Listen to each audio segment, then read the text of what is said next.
اعوذ باللہ من الشیطان الرجیم، بسم اللہ الرحمن الرحیم۔ محترم ناظرین، السلام علیکم۔ آج ہمارا موضوع ہے جنت اور جہنم کیسی ہوگی۔ مرنے کے بعد دوسری زندگی جو ہمیشہ رہے گی، اس میں ہر انسان کی آخری منزل ہے جو کہ جنت ہے یا پھر جہنم۔ لیکن آخر یہ جنت اور جہنم ہے کیا؟ کم و بیش تمام مسلمانوں کے ذہن میں اتنا تصور موجود ہے کہ اللہ تعالیٰ ایمان لانے والوں اور نیک عمل کرنے والوں کو آخرت میں انعام و اکرام سے نوازیں گے، جو کہ جنت کی صورت میں ہوں گے، جہاں وہ عیش و آرام کی زندگی بسر کریں گے۔ جبکہ ایمان نہ لانے والوں اور برے اعمال کرنے والوں کو آخرت میں اللہ تعالیٰ مختلف قسم کے عذاب دیں گے، جو کہ دوزخ کی صورت میں ہوگا، جہاں وہ تکلیف دہ زندگی بسر کریں گے۔ جنت، پہلے ہم اللہ کی رحمت یعنی جنت کے بارے میں قرآن و حدیث کی روشنی میں آپ کو چند تفصیلات بتاتے ہیں۔ محترم ناظرین، جنت کی چڑھائی زمین اور آسمان کے برابر ہے۔ جنت کے پھل اور بہاریں دائمی ہوں گی۔ جنت میں بھوک اور پیاس نہیں ہوگی۔ اہل جنت سونے کے کنگن اور سبز ریشم کے لباس پہن کر تکیے دار مسندوں پر مزے کریں گے۔ اہل جنت عقل پر اثر انداز نہ ہونے والی سفید رنگ کی لذیذ شراب پئیں گے۔ اہل جنت کے لیے ہیروں اور موتیوں جیسی شرمیلی نگاہوں والی خوبصورت بیویاں ہوں گی، جنہیں اس سے پہلے کسی جن یا انسان نے چھوا تک نہیں ہوگا۔ محترم ناظرین، اب چند حدیث بیان کریں گے۔ جنت میں بیماری، بڑھاپا اور موت نہیں ہوگی۔ اگر جنتی عورت اپنے کنگن سمیت دنیا میں جھانک لے تو سورج کی روشنی کو اس طرح ختم کر دے گا جس طرح سورج کی روشنی تاروں کو ختم کر دیتی ہے۔ اگر جنتی خاتون دنیا میں ایک دفعہ جھانک لے تو مشرق سے مغرب کے درمیان ہر چیز کو روشن کر دے اور ساری فضا کو خوشبو سے معطر کر دے۔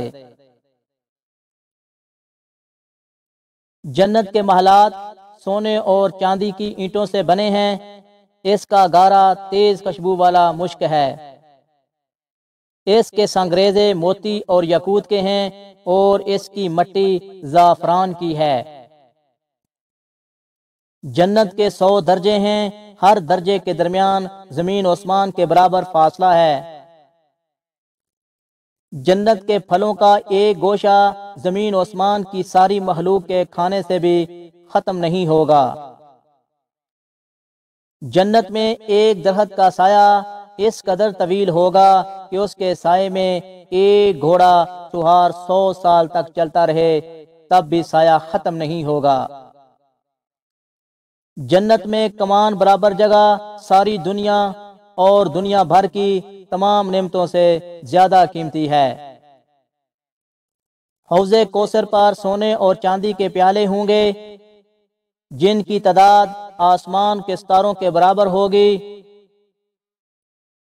جہنم، اب ہم اللہ پاک کے غضب و جلال یعنی جہنم کے بارے میں کچھ آیات ملاحظہ فرمائیں۔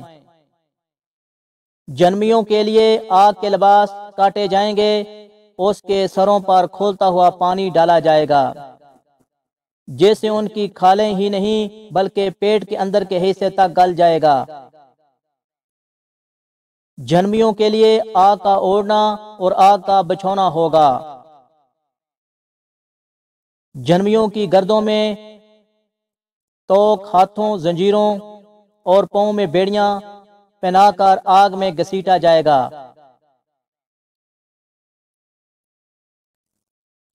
جہنمیوں کو جہنم میں آگ کے پہاڑ سود پر چڑھا دیا جائے گا۔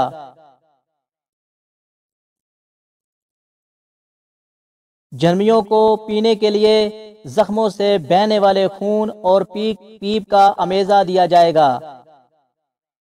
غلیظ اور بدبودار کھولتا ہوا پانی دیا جائے گا جو منہ سے لگاتے ہی سارے چہرے کو بھون ڈالے گا۔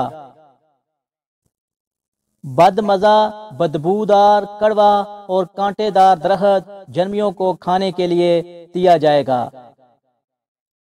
جہنم میں جہنمیوں کو مارنے کے لیے لوہے کے عرض ہوں گے۔ جہنمیوں کو تنگ تاریک کوٹھڑیوں میں ٹھونس دیا جائے گا جہاں وہ موت کی تمنا کریں گے لیکن موت نہیں آئے گی۔ جہنم کے بارے میں چند حدیث مبارکہ بھی ملاحظہ کر لیجئے۔ محترم ناظرین، جہنم میں اونٹوں کے برابر سانپ ہوں گے جن کے ایک مرتبہ کاٹنے سے جہنمی 40 سال تک زہر کا اثر محسوس کرتا رہے گا، اور بچھو خچروں کے برابر ہوں گے جن کا ایک مرتبہ کاٹنے سے جہنمی 40 سال تک زہر محسوس کرتا رہے گا۔ جہنمی ایک دانت اود پہاڑ کے برابر ہوگا۔ جہنمی جہنم میں اس قدر آنسو بہائیں گے کہ ان میں کشتیاں چلائی جا سکیں گی۔ جہنم میں کافر کے 2 کندھوں کا درمیانی فاصلہ تیز رو سوار کی 3 دن کی مسافت کے برابر ہوگا۔ جہنمی کی کھال کی موٹائی 42 ہاتھ تقریباً 63 فٹ ہوگی۔ جہنم کو قیامت کے روز کھینچ کر آنے کے لیے 4 ارب 90 کروڑ فرشتے مقرر کیے جائیں گے۔ جہنم کی گہرائی اس قدر ہے کہ اس کی تہہ میں گرنے والا شخص مسلسل 70 برس سال تک گرتا چلا جائے گا۔ جنت اور جہنم کے بارے میں قرآن اور حدیث کے حوالے سے یہ ایک مختصر تعارف ہے جو ہم نے پیش کیا ہے۔ اللہ تعالی ہم سب کو بارگاہ رحمت میں جگہ دے اور دوزخ کے عذاب سے پناہ دے، آمین یا رب العالمین۔